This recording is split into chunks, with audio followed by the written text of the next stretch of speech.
Thank you for having me.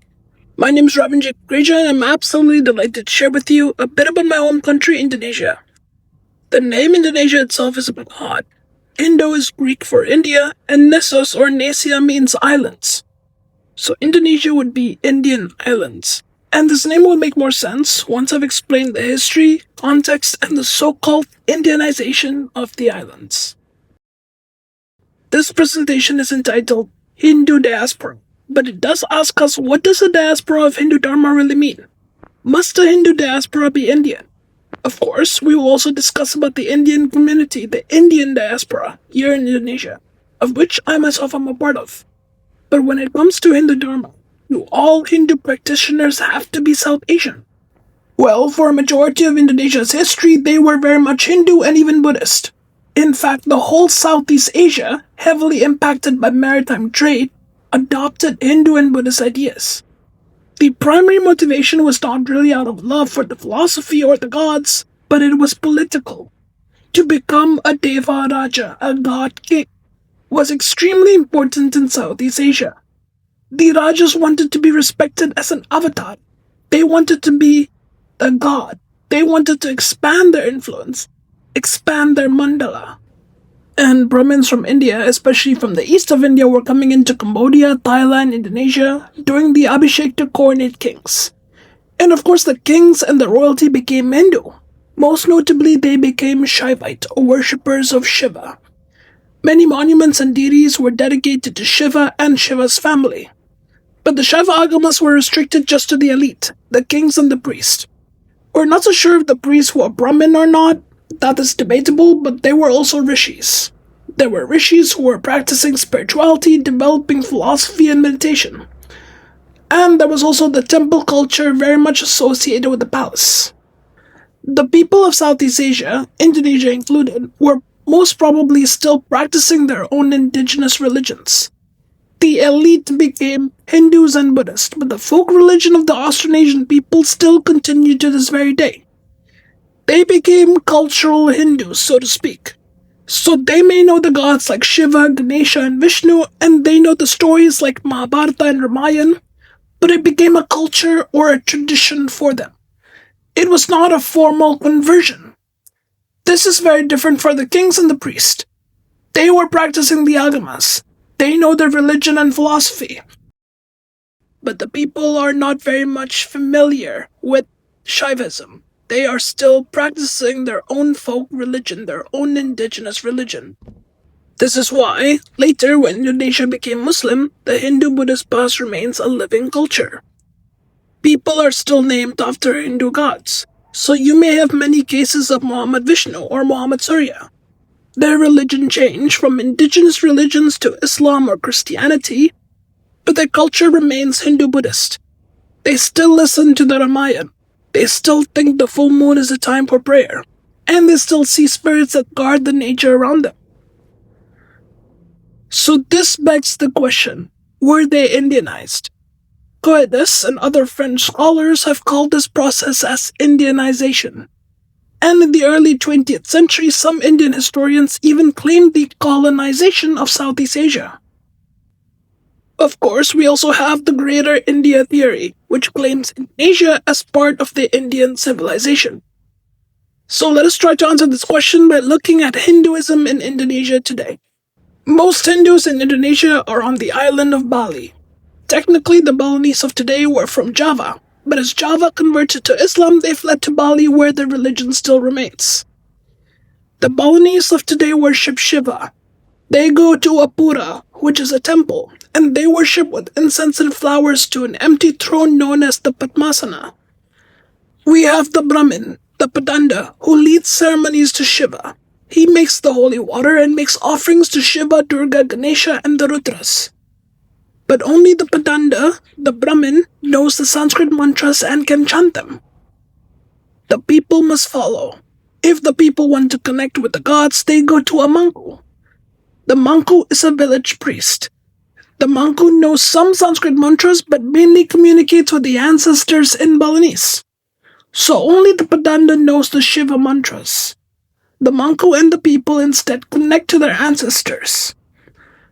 In every Balinese home, there's an altar for the male ancestor, the female ancestors, and then in the center for God.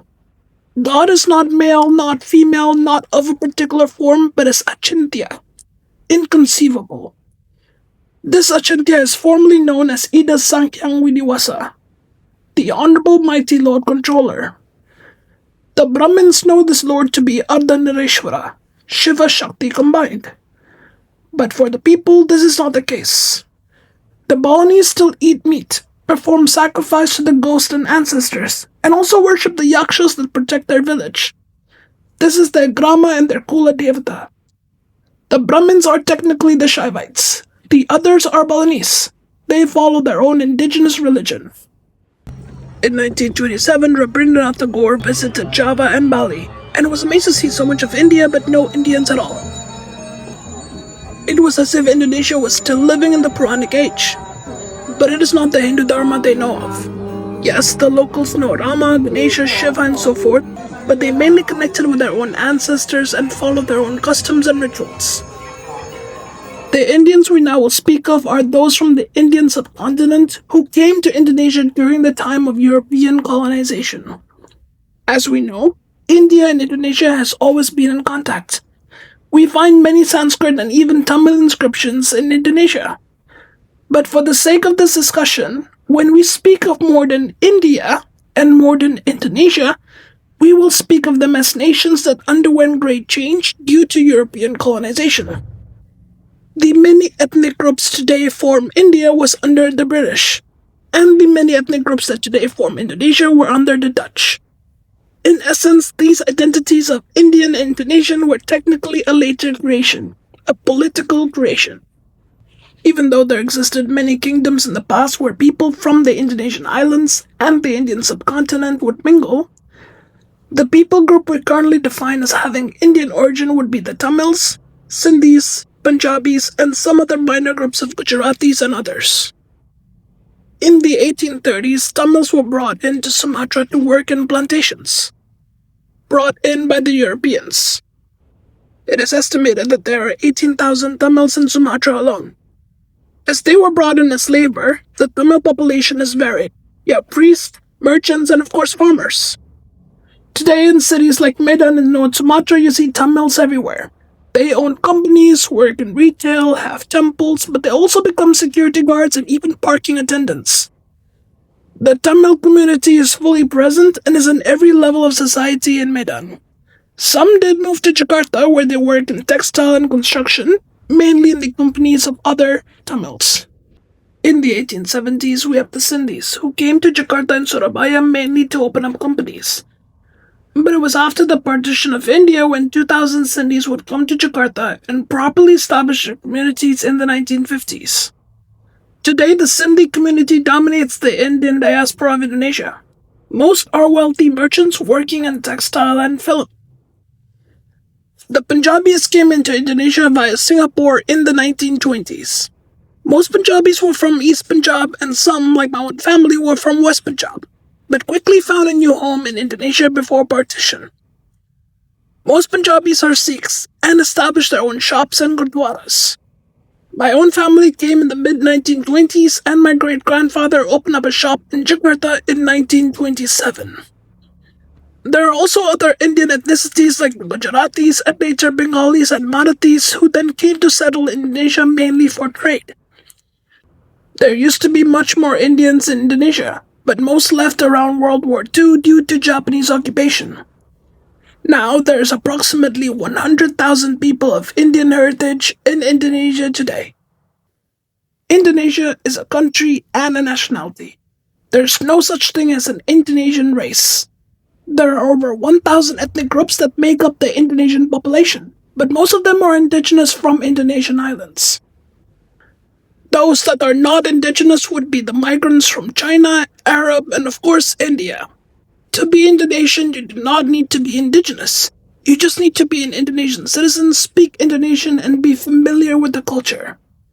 I myself would never call myself an Indian. I am Indonesian. My ethnicity is Punjabi, but I speak Bahasa Indonesia, enjoy Indonesian food more than anything, and feel very much at home here.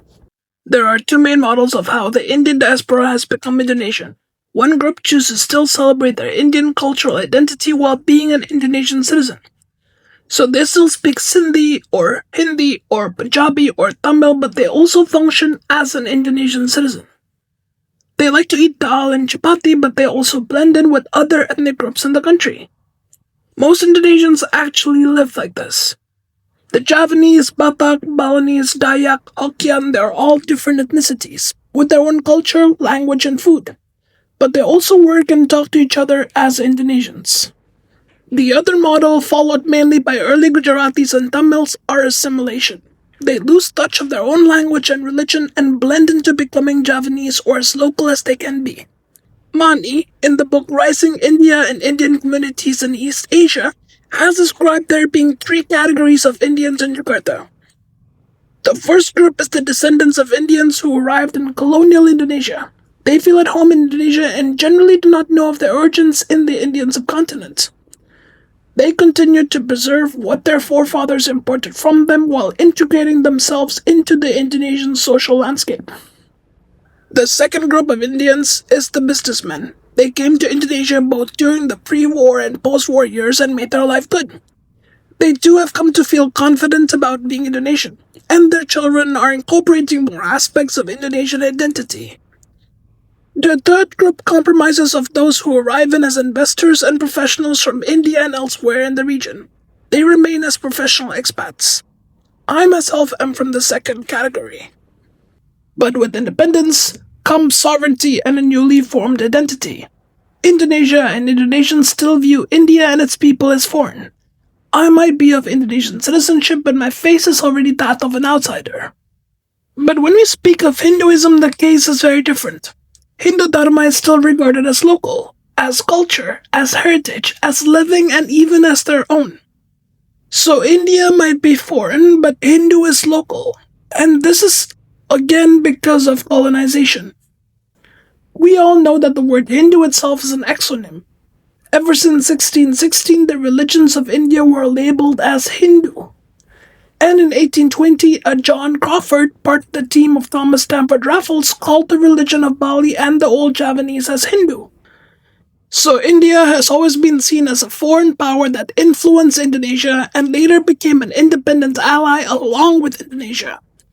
But Hindu has always been regarded as also the religion of the Balinese. And this has caused a lot of confusion. The Balinese were also questioning whether they were even Hindu or not. Some young Balinese were educated in India, funded by the Indian Council for Cultural Relations. Some went to the Vishwabharati University, the International Academy of Indian Culture, Gurukul Kangli University, and also the Banaras Hindu University. So they did learn of Hindu Dharma in India and saw some elements of it in Bali. But some traditionalists did see the difference. The Balinese practice a Balinese religion with some elements of Shaivism present. The debate whether the Balinese religion is Balinese or Hindu still remains to this very day. But Bali, being part of the Indonesian Republic, has no choice but to call its own religion as Hindu. Why? Because this is what the government wants. Religion in Indonesia is known as agama, and in the very institution of Indonesia's republic, belief in one God is number one. This means Indonesia is not a secular country like India or the United States. Indonesia is also not a Muslim country. Sharia or Islamic law is not national. And yes, even though a majority of Indonesians are Muslim, the Indonesian Ministry of Religion has a subdivision for every recognized religion. Yes, Indonesia has to recognize the agama, the religion. This means that not all religions are facilitated and permitted by the government. There are only 7 accepted religions.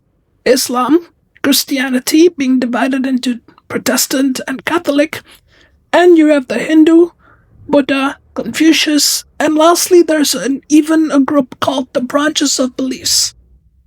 The first 6 are official agama. They're under the Ministry of Religion. They all have one God, a holy book, and even their own public holidays. If you notice, all these 6 religions are world religions. They are found in other countries too. The last one, branches of beliefs, is under the Ministry of Culture, and includes many indigenous religions which did not have the same protection as an official Agama. Most parts of the Balinese religion is very much local, indigenous. Only the Brahmins and some Manco priests know the Śaiva Agamas and worship Shiva. Back from the days of the empires in the 9th century to this very day, the people follow their own religion. The elite follow Shaivism, and their religious identity is controlled by the government. Today, there are approximately 4.7 million Hindus in Indonesia, making up only 1.7% of the country. And some of them are Balinese, some are Sindhis, Tamils, but also some are Javanese, Kaharingan, Karo, Naulu, Toraja, Bugis, and Tengger. Each of them still follow their own traditions from their ancestors. And they can appear very different from one another, but they all identify as Agama Hindu. And this makes us question. The term Hindu was made for India, but can it be used by other countries? In a way, there's not much difference between India and the Indian islands, Indonesia. But today they are not the same. But can they share the Hindu identity? Do we have to be Indian to be a Hindu? Together we have gone through in brief the history of Indonesia, how and why it became Hindu, how even though it adopted Shaivism, its people retained their own culture to this very day, how even when Indians came and settled in Indonesia, they remained foreign, never native. But even today, you would see a proud Balinese Hindu, a proud Javanese Hindu, a proud Dayak Hindu.